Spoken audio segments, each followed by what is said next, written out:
도시군 계획시설 사업을 시행하려면 먼저 단계별 집행계획부터 수립해야 됩니다. 특강, 특특, 시장, 군수, 6장이죠. 6장이 단계별 집행계획의 수립권자입니다. 6장은 고시일로부터 3개월 이내에 지원을 어떻게 조달할 것인지, 그리고 보상을 어떻게 할 것인지를 포함하는 단계별 집행계획을 수립하여야 합니다. 하지만 대통령령으로 정하는 법률, 이 세 가지 법률이에요. 도시정비법, 도시재정비특별법, 도시재생특별법. 이 세 가지 법률의 경우에는 3개월이 아니라 2년 이내에 단계별 집행계획을 수립할 수가 있습니다. 원칙적으로 3개월이지만은 이 세 가지 법률의 경우에는 2년입니다. 그리고 원칙적으로는 6장이 단계별 집행계획의 수립권자인데 예외적으로 국장이나 도지사도 수립권자가 될 수 있어요. 그리고 단계별 집행계획은 1단계와 2단계로 구분할 수 있습니다. 3년 이내면은 1단계, 3년 이후면은 2단계가 되겠습니다. 다음은 도시군 계획시설 사업의 시행자입니다. 여기서도 6장이 원칙적으로 도시군 계획시설 사업의 시행자가 된다는 얘기고요. 도시군 계획시설 사업이 둘 이상의 지자체에 걸쳐서 시행되는 경우에는 관계 지자체의장이 일단 서로 협의해 가지고 시행자를 정합니다. 그러나 협의가 성립되지 않을 수도 있겠죠. 즉 협의가 성립되지 아니하는 경우에는 도지사나 국장이 시행자를 지정하면 됩니다. 같은 도의 관할구역에 속하는 경우에는 도지사가, 둘 이상의 시도의 관할구역에 거치 있는 경우에는 국장이 시행자를 지정합니다. 그리고 국장이나 도지사도 예외적으로 사업 시행자가 될 수가 있어요. 원칙적으로는 6장이 도시군 계획시설 사업이 시행자인데 국장이나 도지사도 예외적으로 사업 시행자가 될 수 있는 경우가 있다는 얘기죠. 즉 국장은 국가계획과 관련해서, 도지사는 광역도시계획과 관련해서 예외적으로 사업 시행자가 될 수 있어요. 그리고 시행자가 될 수 있는 자 외의 자는 국장, 시도지사, 시장 또는 군수로부터 시행자로 지정을 받아가지고 도시군 계획시설 사업을 시행할 수 있습니다. 민간사업자 얘기하는 거예요. 다음에 해당하지 아니하는 자가, 즉 국가나 지자체, 공공기관, 그리고 지방공사 및 지방공단 등 한마디로 공적주체죠. 이렇게 공적주체에 해당하지 아니하는 자가 도시군 계획시설 사업의 시행자로 지정을 받으려면은 이런 요건들을 갖춰야 됩니다. 즉 토지 면적의 3분의 2 이상에 해당하는 토지를 소유하고요. 이때 국공유지는 제외합니다. 국공유지를 제외한 토지 면적의 3분의 2 이상을 소유하고요. 토지 소유자 총수의 2분의 1 이상에 해당하는 자의 동의를 얻어야 됩니다. 아셨죠? 면적의 3분의 2, 사람의 2분의 1 이렇게 토지를 확보하거나 동의를 얻어야지 시행자로 지정을 받을 수 있는 겁니다. 공적 주체는 이런 조건을 갖출 필요가 없지만 민간 사업자는 이런 조건을 갖춰야만이 사업 시행자로 지정을 받을 수 있는 거예요. 그리고 시행자는 도시군 계획시설 사업을 효율적으로 추진하기 위하여 필요하다고 인정되면은 사업 시행 대상 지역 또는 대상 시설을 둘 이상으로 분할하여 시행할 수 있습니다. 즉 분할 시행이 가능한데 그 요건은 효율적으로 추진하기 위해서입니다. 이것도 기억해 두세요. 실시계획입니다. 실시계획은 도시군 계획시설 사업의 시행자가 작성하는 거죠. 어떤 사람이 시행자가 될 수 있다고 했죠? 6장이 원칙적인 시행자고 국장과 도지사가 예외적으로 시행자가 될 수 있다고 했죠. 또 그들이 지정한 자도 시행자가 될 수 있다고 했어요. 이렇게 시행자가 작성하는 실시계획에는 다음과 같은 사항들을 포함해야 합니다.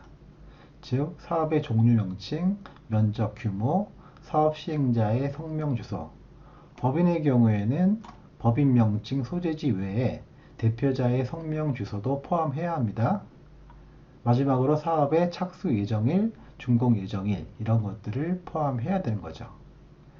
도시군 계획시설 사업의 시행자가 실시계획을 작성하면은 국장, 시도지사, 대도시 시장의 인가를 받아야 합니다. 실시계획은 인가예요. 허가가 아니에요. 실시계획 인가입니다. 국장, 시도지사, 대도시시장 이 사람들이 실시계획의 인가권자인데 이 인가권자들은 조건부로 실시계획을 인가할 수 있습니다. 조건부 인가가 가능하다는 점 기억하세요. 그리고 도시군 계획시설 결정의 고시일부터 10년 이후에 실시계획을 작성하거나 인가받은 도시군 계획시설 사업의 시행자, 이 시행자를 장기 미집행 도시군 계획시설 사업의 시행자라고 하죠. 10년이 넘으면 장기 미집행이라는 표현을 쓰잖아요. 이렇게 장기 미집행 시행자가 고시일로부터 5년 이내에 토지보상법에 따른 재개발 신청을 하지 아니한 경우에는 고시일로부터 5년이 지난 날이 아니라 5년이 지난 날의 다음 날 실시계획이 효력을 상실하게 됩니다. 다시 말해 5년이 지나도록 재개발 신청을 하지 아니하면은 5년이 되는 날이 아니라 5년이 되는 날의 다음 날에 실시계획이 실효하게 된다는 거죠. 그런데 고시일로부터 5년이 지나기 전에 사업에 필요한 토지 면적의 3분의 2 이상을 소유하거나 사용할 수 있는 권한을 확보한 경우에는, 즉 5년이 지나기 전에 3분의 2 이상을 확보한 경우에는 2년이 연장이 돼요. 이때에는 고시일로부터 7년 이내에 재개발 신청을 하지 아니한 경우에 7년이 되는 날이 아니라 7년이 되는 날의 다음 날 실시계획이 효력을 잃게 됩니다. 원칙적으로는 5년이지만은 5년이 지나기 전에 토지 면적의 3분의 2 이상을 확보한 경우에는 2년이 연장돼서 7년이 되는 날의 다음 날 실시계획이 효력을 잃게 된다는 점 기억하세요. 그리고 이 경우에는 실시계획이 효력을 유지합니다. 어떤 경우냐면은 시행자가 사업에 필요한 모든 토지 건축물 또는 그 토지에 정착된 물건을 소유하거나 사용할 수 있는 권한을 확보한 경우입니다. 이 경우에는 바로 사업을 시작할 수 있는 가능성이 높기 때문에 실효시키지 않고 일단 효력을 유지하는 거죠. 시행자가 모든 토지 건축물에 대한 권한을 확보하는 경우에는 효력을 유지한다는 점 기억하세요. 그리고 실시계획이 폐지되거나 효력을 잃으면은 해당 도시군 계획시설 결정도 효력을 잃게 되죠. 그런데 20년을 기준으로 도시군 계획시설 결정이 효력을 잃는 날이 달라요. 즉 20년이 되기 전에 실시계획이 폐지되거나 효력을 잃으면은 20년이 되는 날의 다음 날 도시군 계획시설 결정이 실효하게 되는 거고요. 반면 20년이 되는 날의 다음 날 이후에 실시계획이 폐지되거나 효력을 잃게 되면은 실시계획이 폐지되거나 효력을 잃는 날 바로 그날에 도시군 계획시설 결정이 효력을 잃게 됩니다. 구분하세요. 도시군 계획시설 사업의 경우도 시행자에게 이행보증금을 예치하게 할 수 있습니다. 하지만 국가 또는 지자체, 공공기관, 지방공사, 지방공단은 이행보증금을 예치하지 않아도 됩니다. 주의할 점은 위탁 집행형 준정부기관은 이행보증금을 예치하지 않아도 되지만 기군관리형 준정부기관은 이행보증금을 예치해야 됩니다. 기군관리형 준정부기관은 이행보증금 예치해요. 예치금액은 총 공사비의 20% 이내고요. 현금이 원칙이지만은 보증서로 가름할 수 있고요. 준공검사를 받을 때 즉시 반환해야 됩니다. 6장은 실시계획의 인가 또는 변경인가를 받지 아니하고 사업을 하거나 인가 내용과 다르게 사업을 하는 자에게 토지 원상회복을 명할 수 있습니다. 하지만 원상회복을 하지 않을 수도 있죠. 이 경우에는 행정대집행을 하게 되는데 이때는 비용이 필요합니다. 그래서 그 비용을 이행보증금으로 충당할 수 있는 거죠. 국장, 시도지사 또는 대도시시장은 실시계획을 인가하려면 14일 이상 일반이 열람할 수 있도록 해야 됩니다. 그래서 토지, 건축물 등의 소유자 및 이해관계인이 열람기간 안에 국장, 시도지사, 대도시시장 이 사람들은 실시계획의 인가권자잖아요. 실시계획의 인가권자 또는 도시군 계획시설사업의 시행자, 실시계획 인가권자 외에 시행자에게도 의견서를 제출할 수 있게 되어 있습니다. 이거 기억하세요. 마지막으로 공사 완료의 공고입니다. 도시군 계획시설사업의 시행자, 국장, 시도지사, 대도시장은 제외니까 민간사업자를 얘기하는 거예요.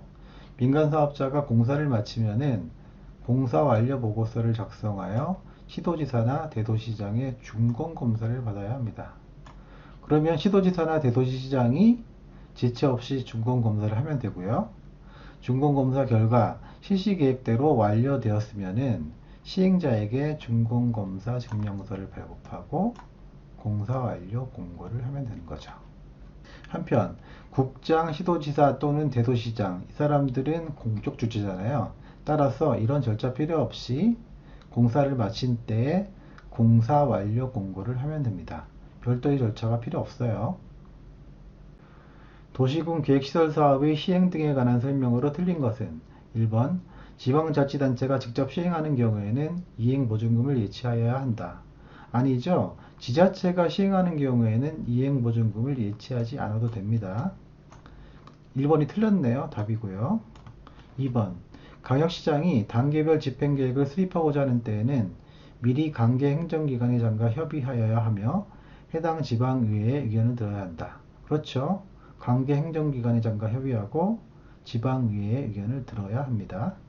3번 둘 이상의 시 또는 군의 관할구역에 걸쳐 시행되는 도시군 계획시설 사업이 광역도시계획과 관련된 경우 도지사는 관계시장 또는 군수의 의견을 들어 직접 시행할 수 있다. 그렇죠. 도지사가 예외적으로 사업 시행자가 될 수 있는 경우는 광역도시계획과 관련된 경우라고 했어요. 맞는 말이고요. 4번 시행자는 도시군 계획시설 사업을 효율적으로 추진하기 위하여 필요하다고 인정되면 사업 시행 대상 지역을 둘 이상으로 분할하여 시행할 수 있다. 그렇죠.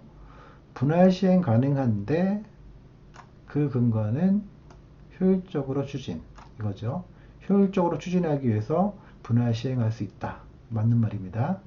5번 행정청의 시행자는 이해관계인의 주소 또는 거소가 불분명하여 서류를 송달할 수 없는 경우 그 서류의 송달을 가름하여 그 내용을 공시할 수 있다. 맞습니다. 이것도 주문 그대로예요. 도시군 계획시설 사업에 관한 설명으로 틀린 것은 1번 같은 도의 관할구역에 속하는 둘 이상의 시군에 걸쳐 시행되는 사업의 시행자를 정함에 있어 관계시장 군수 간 협의가 성립되지 않는 경우에는 관할도지사가 시행자를 지정한다. 그렇죠. 원칙적으로는 시장 군수가 협의를 하는데 협의가 성립되지 않은 경우에는 도지사가 시행자를 지정한다고 했어요. 2번 도지사는 광역도시계획과 관련되는 경우 관계시장 또는 군수의 의견을 들어 직접 사업을 시행할 수 있다. 그렇죠. 도지사가 예외적으로 사업을 시행하는 경우는 이렇게 광역도시계획과 관련되는 경우라고 했어요. 3번 시행자는 사업을 효율적으로 추진하기 위하여 필요하다고 인정되면 사업 시행 대상 지역을 분할하여 사업을 시행할 수 있다. 그렇죠. 분할 시행 가능한데 어떤 때 가능하다고 했어요? 사업을 효율적으로 추진하기 위하여 필요하다고 인정될 때죠. 3번 빈줄 지문이죠. 4번 도시군 관리계획 결정을 고시한 경우 사업에 필요한 국공유지는 그 도시군 관리계획으로 정해진 목적 외의 목적으로 양도할 수 없다. 당연하죠. 5번 한국토지주택공사가 사업의 시행자로 지정을 받으려면 사업 대상인 사이 토지의 소유자 총수의 2분의 1 이상의 동의를 받아야 한다. 아니죠. 한국토지주택공사는 공공기관으로서 공적 주체잖아요. 따라서 이런 요건들이 필요하지 않습니다. 따라서 5번이 답이네요.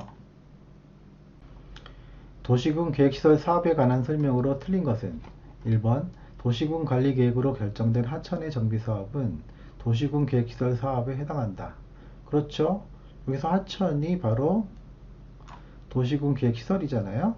2번 한국토지주택공사가 도시군 계획시설 사업의 시행자로 지정받으려면 사업 대상 토지 면적의 3분의 2 이상의 토지 소유자의 동의를 얻어야 한다. 아니죠.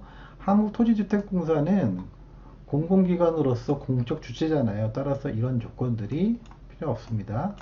따라서 틀린 지문이고 2번이 답이죠.